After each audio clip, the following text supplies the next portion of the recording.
Hello বন্ধুরা, তো চলে এসেছি আবার একটা ট্রেলার রিভিউ নিয়ে মুভি রিভিউ বস চ্যানেলে। তো আজকে যেটা ট্রেলারটা রিভিউ করবো সেটা হচ্ছে 45। মুভিটার নাম অ্যাকচুয়ালি, ঠিক আছে, আমার 45 দেবো না, 45। শিবরাজ কুমার রূপেন্দর অভিনীত মুভি। তো ট্রেলারটা দেখলাম, হাই অকটেন অ্যাকশনওয়ালা মুভি, ঠিক আছে। এবং উপেন্দ্র বহু রূপ, মানে বহু, মানে কি বলবো, মানে অনেকগুলো লুক রয়েছে, ঠিক আছে। কোথাও মানে এজেড, কোথাও হচ্ছে প্রাপ্তবয়স্ক, কোথাও হচ্ছে ঠিক মেয়েদের রূপ, ঠিক আছে। তো এরকমভাবে, এবং ট্রেলারটা খুব বাজেভাবে নয়, মানে বাজেভাবে ইন দ্য সেন্স খুব আলাদাইভাবে ট্রেলার কেটেছে। কোনো রকমভাবে কেউ যদি স্টোরি বুঝতে পেরে যায়, আমি একটাই কথা বলবো যে যারা মুভির সাথে যুক্ত আছে তারা ছাড়া যদি কেউ স্টোরিটা বুঝতে পেরে যায়, কাইন্ডলি একটু মানে কি যদি বলতে পারে তাহলে অবশ্যই অবাক মানে ব্যাপার আছে। কিন্তু হ্যাঁ, তো ফার্স্ট আগে পজিটিভ দিকগুলো বলে দিই। ট্রেলারে কিছু কিছু নেগেটিভ দিক লেগেছে। এক হচ্ছে পজিটিভ দিকগুলোর মধ্যে সবচেয়ে ট্রেলার কাটিং, এডিটিং ওফ, অসাধারণ করেছে, দারুণ করেছে, ফাটাফাটি। দুই নম্বর হচ্ছে graphics, colour grading, cinematic view, cinematics, তিনটি ক্যামেরা কাজ দারুণ, মানে দুর্ধর্ষ লেগেছে। তিন নম্বর যে গ্যাজেট এবং অ্যাকশনের যে এলিমেন্টগুলো লাগবে, সমস্ত এলিমেন্টগুলো, সেই গ্যাজেটগুলো প্রত্যেকটা নতুন নতুন ইউনিকভাবে বানিয়েছে এবং খুব সুন্দর করে করেছে। চার হচ্ছে ডিজাইন, যে ডিজাইনগুলো করেছে, যে গ্যাজেটে যে ডিজাইনগুলো রয়েছে বা ট্রেলার ডিজাইন যেগুলো করেছে, যেগুলো সেগুলো কিন্তু দুর্ধর্ষ করেছে।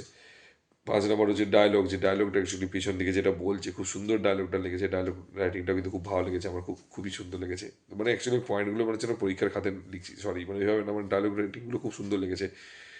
এবং হচ্ছে অ্যাকশনগুলো সত্যি কথা বলতে কি খুব, মানে খুব সুন্দর লেগেছে, ইউনিক লেগেছে। মেশিন যেগুলো ইউজ করেছে, যে তো সেগুলো খুব ভালো লাগছিল। তো আর তারপরে হচ্ছে last but not in the list, যেটা নিয়ে বলাটা দরকার, সেটা হচ্ছে যে সব যেটা ভালো লেগেছে আমার, সেটা মানে কি বলবো, যে প্রত্যেকটা জিনিস মানে এতটা হাই অ্যাকশন, পুরো ট্রেলারটা যদি 100 সেকেন্ডের ট্রেলার হয়, তো আমার মনে হয় 80 সেকেন্ড হচ্ছে তো অ্যাকশনই করেছে শুধু, আর কিচ্ছু করেনি, শুধু অ্যাকশনই করে গেছে কন্টিনিউ, যেটা খুব ভালো লেগেছে। আর এবারে গ্রাফিক্সও কিন্তু কিছু জায়গাটা ভালো করেছে। এবং গ্রাফিক্স সেকেন্ড যেটা নেগেটিভের মধ্যে আসবে, সেটা হচ্ছে গ্রাফিক্সটা হচ্ছে যেমন সাপ যে এটা উঠছে, বা যেখানে লরিটা মেরে গাড়িগুলোকে মেরে দিয়ে যাচ্ছে, সেই জায়গাটায় হচ্ছে গ্রাফিক্সটা হচ্ছে আমার একদমই ভালো লাগেনি। এবং তারপর হচ্ছে কমেডি, কিন্তু দু একটা জায়গায় কমেডিগুলো যেটা দেখিয়েছে, সেই কমেডিগুলো খুব ভালো লেগেছে। ইভেন যেটা হচ্ছে হিন্দিতে যেটা ট্রেলারটা দেখেছি, তো এগুলো কি কো দেখাতে আসা লাগা, ওই যে সেটা সেই জায়গাটা যে উপেন্দ্র এক্সপ্রেশন, সেটা খুব ভালো লেগেছে। মানে কমেডি থাকবে, এলিমেন্টও থাকবে, সেটা বোঝা যাচ্ছে একটা কমার্শিয়াল মুভিতে কমেডিও থাকবে এবং হচ্ছে অ্যাকশনও থাকবে, সবই থাকবে।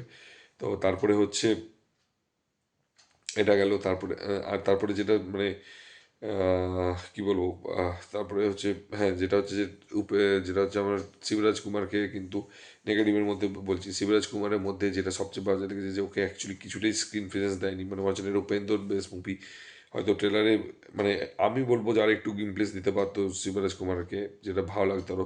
কারণ ওকে যে দু তিনটে পজি দিয়েছে এবং তাকে কোনো অ্যাকশন সিকোয়েন্সে দেয়নি সেইভাবে, তাকে অ্যাকশনও সেভাবে করতে দেয়নি, আমি কেন জানি না করতে দেয়নি।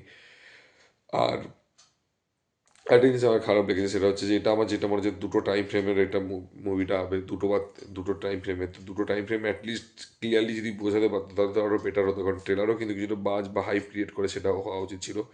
আর তারপরে আরেকটা জিনিস যেটা ভালো লেগেছে, ভালো লাগেনি, সেটা হচ্ছে মিউজিকটা সত্যি কথা বলতে কি খুবই, মানে খুব একটা ভালো লাগেনি, ঠিক আছে। তো মিউজিকটা একটু বেটার হতে পারতো, যেহেতু এখনকার দিনে যে লেভেলে সাউথ ইন্ডিয়াতে মিউজিকগুলো করে, তো ট্রেলারতে যেটা মিউজিকটা সেটা খুব একটা খাস লাগেনি। তো বাকি আমার ওভারঅল হচ্ছে ওই দুটো তিনটে চারটে জিনিস, যেটা হচ্ছে শিবরাজ কুমারকে না দেখালেও চলবে, বাট মানে সে হবে, কিন্তু অ্যাটলিস্ট হচ্ছে আর একটু দেখালে ভালো হতো। এটা তো ট্রেলার যে কেটেছে সে, তার তো মনে হচ্ছে শিবরাজ কুমারকে এখানে আমি এক্সপ্লোর করবো না, ওর অ্যাকচুয়াল রোলটা কি, তার জন্য তো দেখায়নি। এটা হতে পারে। যদি কেউ বলে যে প্রপার নেগেটিভ, আমি বলবো দুটোই। গ্রাফিক্সের ওই দু একটা সাপের যে উঠছে গাছে, সেটা খুব বাজে লেগেছে গ্রাফিক্সটা, যেহেতু এত হাই স্কেলে বানাচ্ছে মুভিটা, এবং পিরিয়ডিক মুভি টাইপের বানাচ্ছে, এবং এত সুন্দর সিনেমাটিক ইউজ করেছে, কালার ইউজ করেছে। আর সেকেন্ড যেটা বাজে লেগেছে, সেটা হচ্ছে যে ব্যাকগ্রাউন্ড মিউজিকটা, বিজিএমটা আমার সত্যি কথা বলতে কি ভালো লাগেনি। মানে আমাকে কি বলবো, মানে ক্যাচি নয় যেটাকে বলে, ঠিক আছে, ক্যাচি নয়, তো সেটা আমার অ্যাকচুয়ালি মেইন কথা। তো এটা আমি ভেবেছিলাম যে একটু বেটার হতে পারতো। তো জানি না, তো যদি তোমরা দেখে দেখো ট্রেলারটা, অবশ্যই কিন্তু জানিও কেমন হয়েছে, ঠিক আছে। আমার যেগুলো কি খারাপ লেগেছে, সেগুলো কি তোমাদের খারাপ লেগেছে। আর যদি ভিডিওটা আমার ভালো লেগে থাকে, তাহলে অবশ্যই কিন্তু লাইক কমেন্ট শেয়ার করতে ভুলবে না বন্ধু। এবং আর যদি ভিডিওটা খারাপ লেগে থাকে, ডেফিনেটলি কমেন্ট করো এবং রিজন বলো, চেষ্টা করবো আমি ঠিক করার। আর যদি চ্যানেলে নতুন হও তো সাবস্ক্রাইব করে দিও, বন্ধুদের মধ্যে সাবস্ক্রাইব করতে বলো, এবং তাহলে হচ্ছে অ্যাটলিস্ট আমি সাপোর্ট হবে এবং তোমরাও জানতে পারবো অনেক নতুন নতুন মুভির কথা। তো দেখা হচ্ছে পরের ভিডিওতে, ভালো থেকো, take care, tata, bye by.